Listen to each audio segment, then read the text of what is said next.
Hello everyone, welcome to my channel.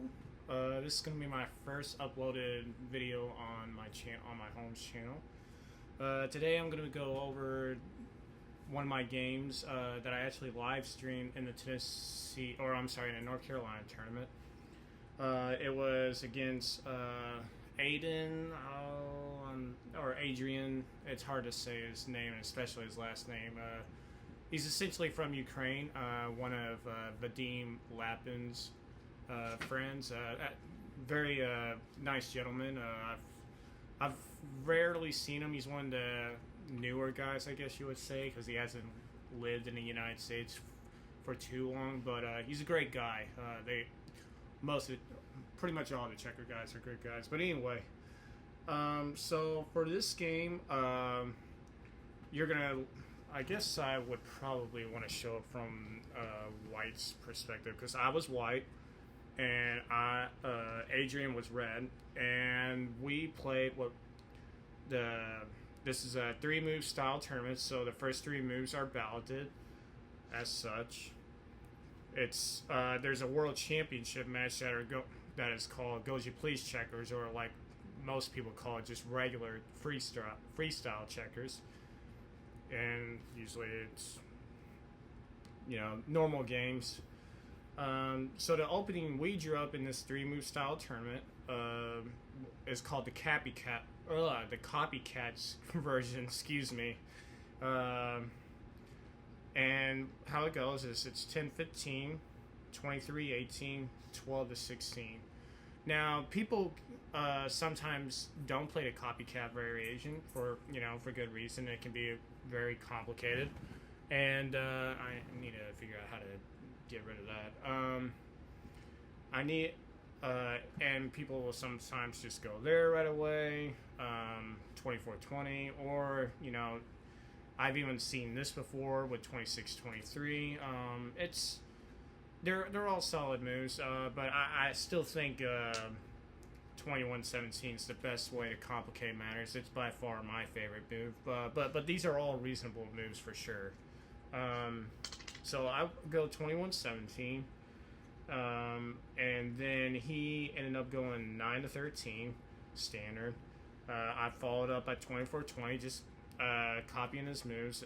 That's why it's called a copycat version. Usually, when you copy someone's moves, the person that's copying the other is usually in a better position per se, and I'm not exactly sure how I knew that to become a rule. It's not always the case, but it's usually the case when you're copying somebody's moves or copying their formation.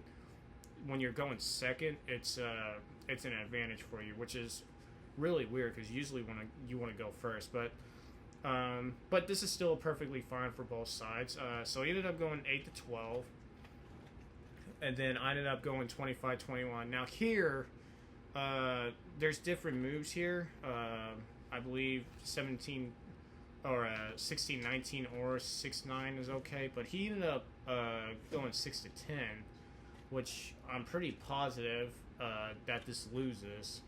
And the reason why is because, when I was a lower rated player myself, I'm sure I probably went into the same exact loss. Because it is natural. This does look a little dangerous, but I'm pretty positive this is the right move. And I really need to figure out how to make my computer not do that. It's trying to cut in and out, so excuse me, this first video, give me a break here. So, yeah, he ended up going 6-10, and this is obviously the right move for White. 17-14, breaking out right away, because, now I have all sorts of space and kind of shots, because he can't go here. Otherwise, I can go here or go here. It's the same matter. It takes two pieces, and I take 3 pieces back. So, obviously, 17-14 is the correct move.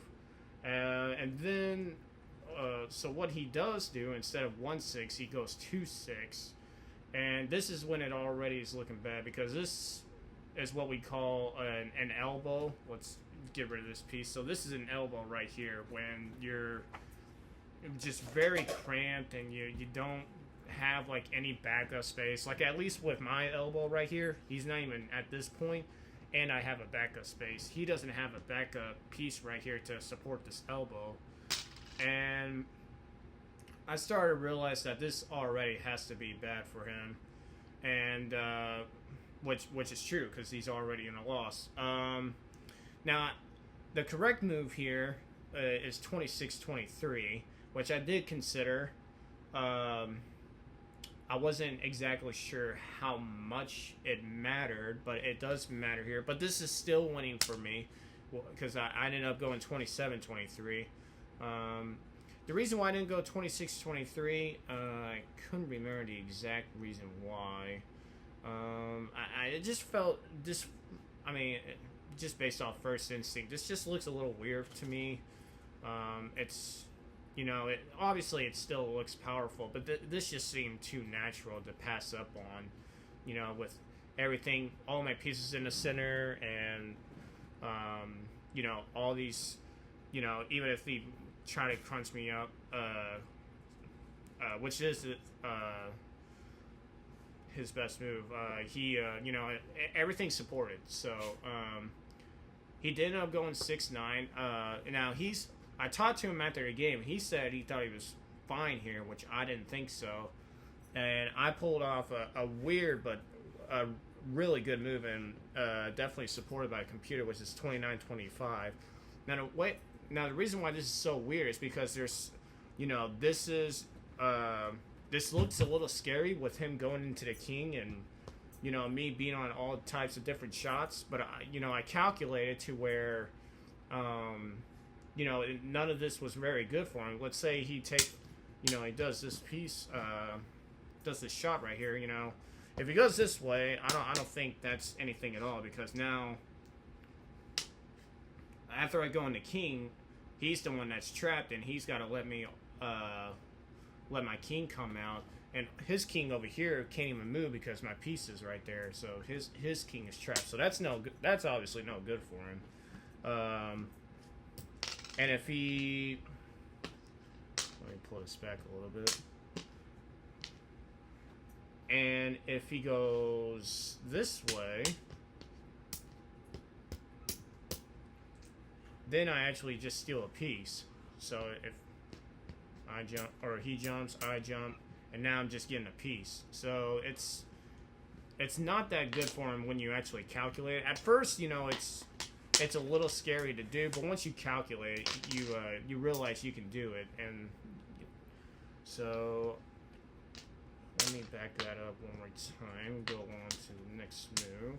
Okay, here we are. So instead of that, let's see, where did he go? He went 1-6. Now right here, I can end the game on the spot, basically, and I mean, this is an actually crazy move, and I realized it as soon as I made my next move, because it's kind of a similar idea, but it's actually incredible. So what I played was this right here, and I'll talk about this pitch here in a second that I did, just giving up a free piece. But this move right here is an actual killer. That just ends the game almost on the spot. And the reason why is he can't take this 2-for-1 right here. If he takes the 2-for-1, I have this 3-for-2 shot coming back, and it just clears the board. And I have a solid back row. He has absolutely nothing. I have a free king. It's even pieces. So this just loses, which is actually incredible. And again, I saw that as soon as I moved the piece. I was like, uh-oh. I probably could have made this a lot easier on myself, which I still had. I knew I still had a good game, so I wasn't too concerned. I figured I still had a win, but which I didn't. I actually did let him into a draw. But I figured I was still in a good game, so I wasn't too upset at myself. But I 100% saw it as soon as a couple minutes after I did this move, because I started realizing, I was like, oh, what if I just went there right away? I mean, it's a hard move to spot, right away. Just going into a 2-for-1 like that, it's hard to spot, especially when you think you still have a good game when you do this. So I ended up pitching, and then I go here. Now he's still in a lot of trouble here, but he is back into a draw. The correct way of playing it, which I thought he was going to play it, the correct move here is covering up. He obviously can't just let this shot hanging right here. I'm going to take 3 if he doesn't do anything. So he has to do something about this. And that's and 6 to 10 is the best move, just covering up. Now this is obviously scary too, because now he can't trade anywhere. But this does end up drawing. I feel like it'd be too long of a video if I went through that. So what he ended up doing instead was he ended up pitching these 2 pieces back, which ends up losing. It does lose, and immediately I have to go here at 25-21. I need to pressure this right away because he's all bunched up still, so I needed to pressure that right away. And after that, he has to go 6 to 10. He doesn't have any other moves, because if he doesn't do anything, again, I have a shot where he jumps, and then I jump 3 pieces. So he goes 6 to 10. Now, the computer doesn't like it, even though it still wins, and I knew the win all the way through. So I went 32-28 because I didn't, just in case I was missing something fishy, I didn't want to go 32-27, which is what the computer says to do. I didn't feel like any reason to allow this, this column to where he'd maybe have something here. Especially when I saw the wind going this way. I just felt like there was no reason to allow this, even though it still wins. Take the safe route. Take the safe route. And the reason why that changes for him to go here, and he still goes here, by the way, which I was a little surprised about, because that was the whole point of me playing here. He has to go here, but it still loses. But he goes here, and then I just take the shot. And if he goes this way, I take the shot this way, and I actually gain a piece by jumping 3, and he only, I guess jumping 4 overall, because he jumps again, and then I jump again. But I end up going up a piece that way, so he ends up jumping this way. I jump these, and then he resigned at this point. There's just nothing he can do here. He's just so bottled up over here, and I'm gonna wreak havoc with my free king. It's just all hopeless at this point. So I hope you enjoyed the video. Again, this is my first uploaded video, so hopefully I can figure out how to do this. But it's I'm glad I was able to share this game, and I'm glad how I performed. I'm going to start uploading videos from previous tournaments I have, and for future tournaments as well.